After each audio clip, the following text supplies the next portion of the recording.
Another chapter has closed in the book of Boba Fett, so let's talk about what we just saw. This is Boba's Bounty.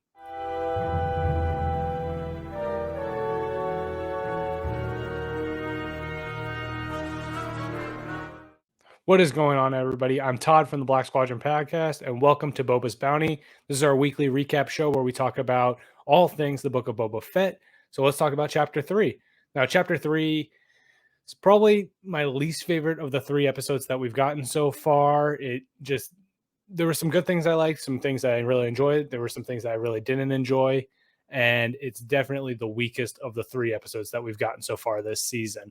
This episode was titled The Streets of Mos Espa, and they took plenty of time hanging out in the streets of Mos Espa. It was directed by Robert Rodriguez, and you definitely got that Robert Rodriguez feel during this episode throughout the entire show. So let's talk about some things that I really enjoyed this week. I really enjoyed the fight with Black Chrysanthemum this week.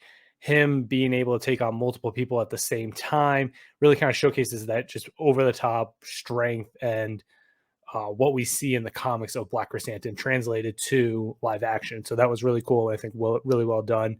We did get a little bit of an indication that he was going to fight Boba Fett last week with the twin Hutts warning Boba Fett that, hey, you better sleep lightly. And of course, this week we see Black Chrysanthemum waking Boba from his back to tank and just absolutely knocking him all over the place. I think that fight was really cool, really well done. I would have liked to have seen Boba Fett kind of hold his own a little bit better, but he was recovering. He's still recovering, and it's an older Boba than what we see in the comics. So it's never going to be sort of that 1-to-1 Boba kind of holding his own against a top tier Wookiee bounty hunter. I think the cameos that we got this week were fantastic.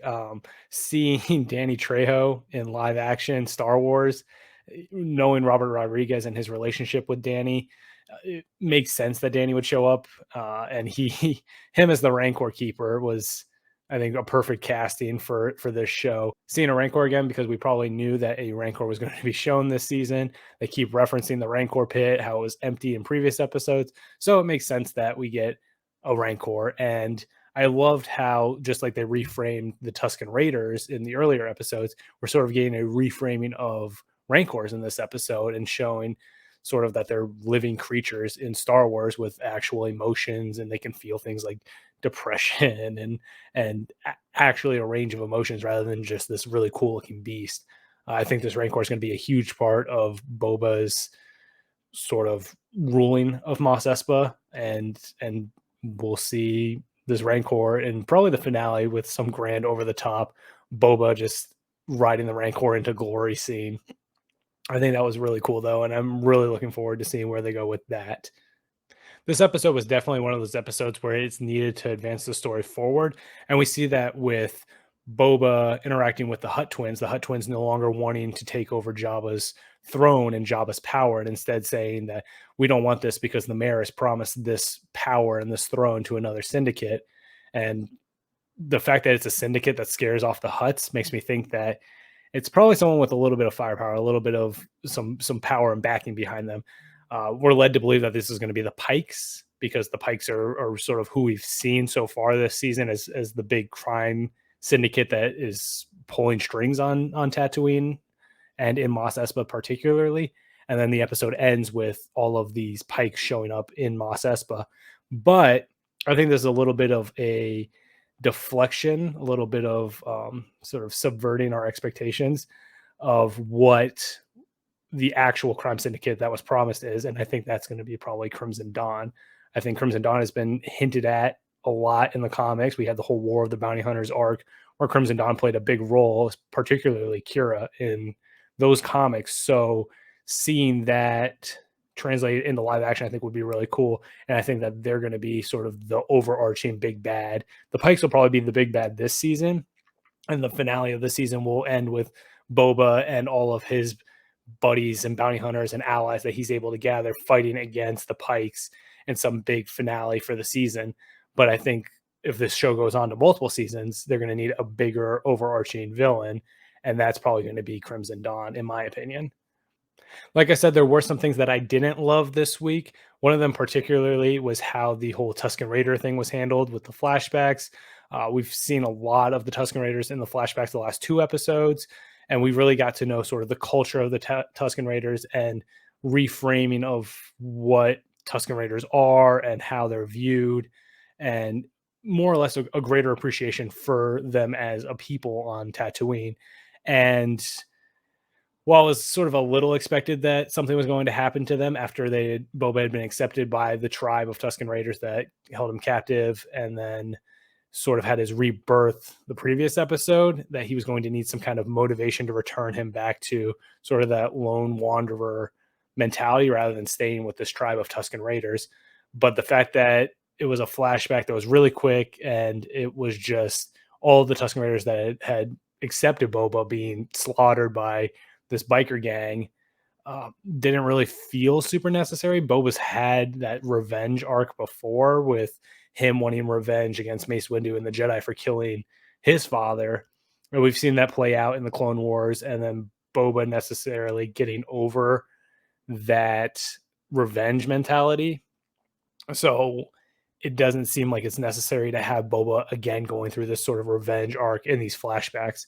But that's the direction that they decided to go with, and we'll see if it pays off. We'll see where they're going. I'm gonna, I'm not nuts about the decision they made, but I'm willing to hold final judgment until the whole story's been told and we can really get a feel for where the story is going to end, particularly these flashbacks.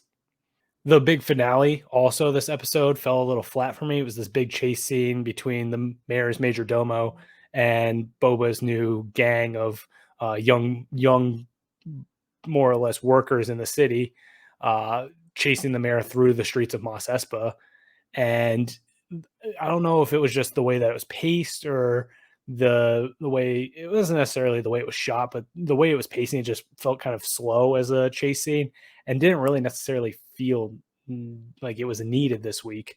I think they could have very easily like caught the major domo right before he gets in the speeder bike at the end of the episode, or in the land speeder before he gets to the end of the episode, and that would have had the same effect as them catching him after this chase through the streets of Mos Espa, because ultimately it's meant to set up the return of the Pikes to Mos Espa in a greater number, and this whole idea of a war. It's a cool scene, and it's very George Lucas in the sense that the speeders that they're using, these little Vespa looking speeders, um, are similar to George's love of cars and car culture and American graffiti to a degree. So if I frame it in the sense that it was a nod to George and early George Lucas works, then it works a little more for me. But if I don't kind of take that mentality and that line of thinking, then this episode, or this part of this episode, definitely falls a little more flat for me, and kind of takes away, not necessarily from the whole episode, but at least the last half of the episode, and slows it down and sort of bogs it down a little bit. So those are my quick thoughts on chapter 3 of the Book of Boba Fett. If I had to give it a rating out of 10, I'd probably rate it somewhere between a 6.5 and a 7. Again, it is the weakest of the 3 episodes, in my opinion, that we've gotten so far. But I think once we get the entirety of the series out at once, and can watch all of these episodes in one sitting, this episode won't necessarily take away as much as it did this week while we're waiting week by week to get the whole story. And some of these stories that are necessary to move the main plot forward won't feel like they're slowing down the story, more or less. If you enjoyed this video, make sure to leave a like, subscribe to the channel so you don't miss any future content, and also leave a comment letting us know what you thought of chapter 3. Did you like it? Did you not like it? What do you wish they had done a little differently? Let us know. We love to see your comments, so definitely let us know in the comments below. Thanks for stopping by. And remember, the Force will be with you always.